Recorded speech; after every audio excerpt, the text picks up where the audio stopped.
Hello everyone, you got Murray and Sonia here from Live in Igloo. We're just going to go over a few things you should know before you book, what makes Live in Igloo special, our T's and C's, how to get to Exmouth, planning ahead, and the seasonality of all our megafauna here.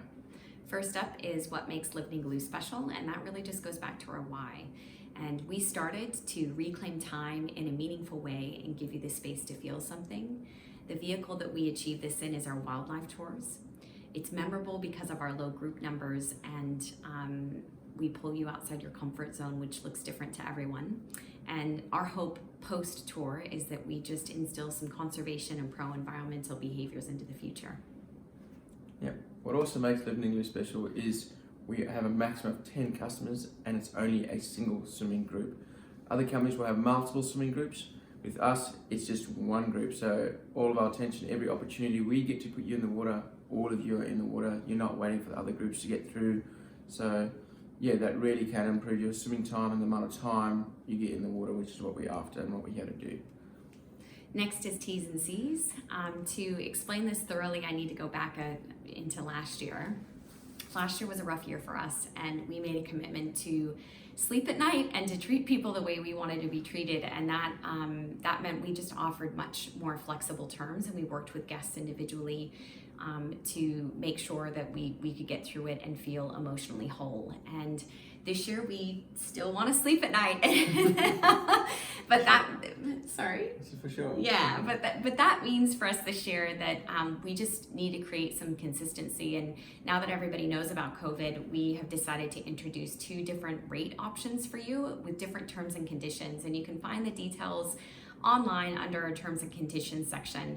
But basically the standard rate is going to be a lower rate, and that will have strict terms and conditions. They're the terms and conditions we've had for years, and it's what we're going to need to make sure that we can meet payroll, for example. And the second rate is our flexi rate, which is going to be a higher rate, but it will allow you more flexible cancellations. So there won't be refunds with that rate, but it will allow you to carry over a credit and to make sure you secure a booking within a year from cancellation date for future use. And we're hopeful that between those 2 options, you can find something that works for you. Back to Murray on how to get to Exmouth. So I'm going to cover on how to get to Exmouth. So a lot of people don't realise how big Western Australia is. Even some people in Western Australia don't realise how big Western Australia is. So Exmouth is located roughly 1,200 kilometres north of Perth. So those of you who think about flying into Perth or are in Perth and they're wanting to drive up here, it is a long drive. I suggest getting a decent vehicle and also having a couple of stops on the way. Great for road trips. It is a great road trip. There's a heap of really awesome places to stop on the way. And also the other option is just to fly directly here. It's only a 1 hour, 50-minute flight roughly. And the only company that does it is Qantas. So have a look at Qantas. There used to be 2 flights a day pre-COVID. So I'm not sure what's going to happen post-COVID, but yeah, we'll leave that up to you guys. I'm sure they'll go there, but yeah.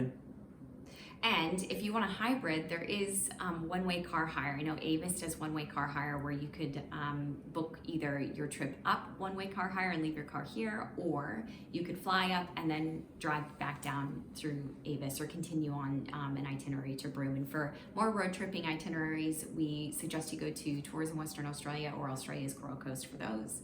Yeah. And planning ahead to avoid disappointment.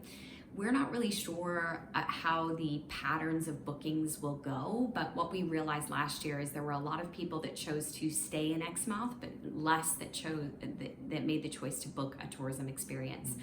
And that was difficult because it meant the town was overflowing, and accommodation was booked and hospitality, bounced back and did quite well, but tourism experiences did not. And that was true all around the state. And not every accommodation is included in that, but just keep in mind that if you want to avoid disappointment, really make sure that your transportation, your accommodation is covered, and that you book your experiences in advance to avoid disappointment.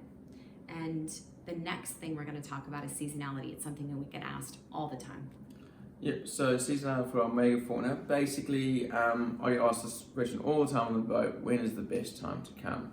So if you're only wanting to see a whale shark and you care nothing about any other animal, I will always suggest the beginning of the season, April, May. April, May is a phenomenal time for whale sharks. we definitely get the best numbers.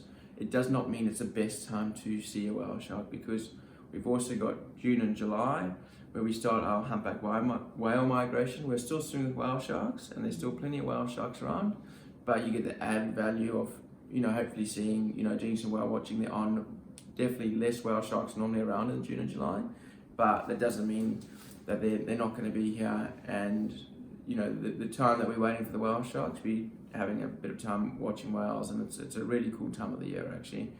The best time to swim with the humpback whale, I would suggest, is from August 1st through to the end of October.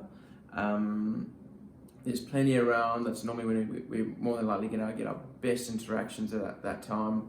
There's less small calves around, so that's the best time. We still do see whale sharks in. We've had some years where we've seen them all the way through to November. But yeah, the main focus is going to be humpback whale swimming at that time of the year. And then manta rays, people always ask about manta rays. We don't have a residential population of manta rays here, so we can see manta rays any month of the year. We do see them every single month of the year here in Exmouth. It is a bit more of a hit and miss, but if I was to say if that's really what you want to see, I would suggest that sort of mid-August through to sort of end of September. That's probably my favourite time for manta rays. We seem to get some much bigger congregations, a lot of food around there for them then. And turtles, November, December, peak mating season. They are everywhere. It is absolutely insane how many turtles are here. I know they are on the endangered list and all that, but not here on the Ningaloo. There's just so many turtles, it's insane. And it's good to keep in mind, wildlife follows seasons, but wildlife migration and patterns change every year. We don't determine that, and what we've decided to do is just aim our tours following that traditional wildlife schedule. And under the tour tab, we do have a weather and wildlife and fact sheet downloadable that we've aggregated this information to help hopefully make it easier for you. And do keep in mind that winter season is very popular here. June and July is so popular here, but it is winter. So the weather patterns just fluctuate a little bit more. And while the sea's getting stirred up on a regular basis and there's lots of food for wildlife, it's just a bit less predictable. So know that as we move through the course of the whole year, there is something to see and do every single month here on the Ningaloo. But you just need to make sure you set your expectations to one of adventure, would you say? Adventure, Absolutely. because then you won't be disappointed. We don't do anything to corral or coerce or attract wildlife. We're rather setting ourselves up at Live Ningaloo for the best rate of success by limiting the number of guests, putting spotter planes in the air, training our crew well, and letting wildlife do what wildlife wants to do. And in closing, I would just say thank you so much for your support, both in the past and in the future. We just really, really appreciate everybody that stuck with us and that we will see in the future. And we're really excited about our season ahead. Absolutely, can't wait. We only got half a year last year, so we need to get back on the water. Thanks so much and have a great day. Bye. Cheers.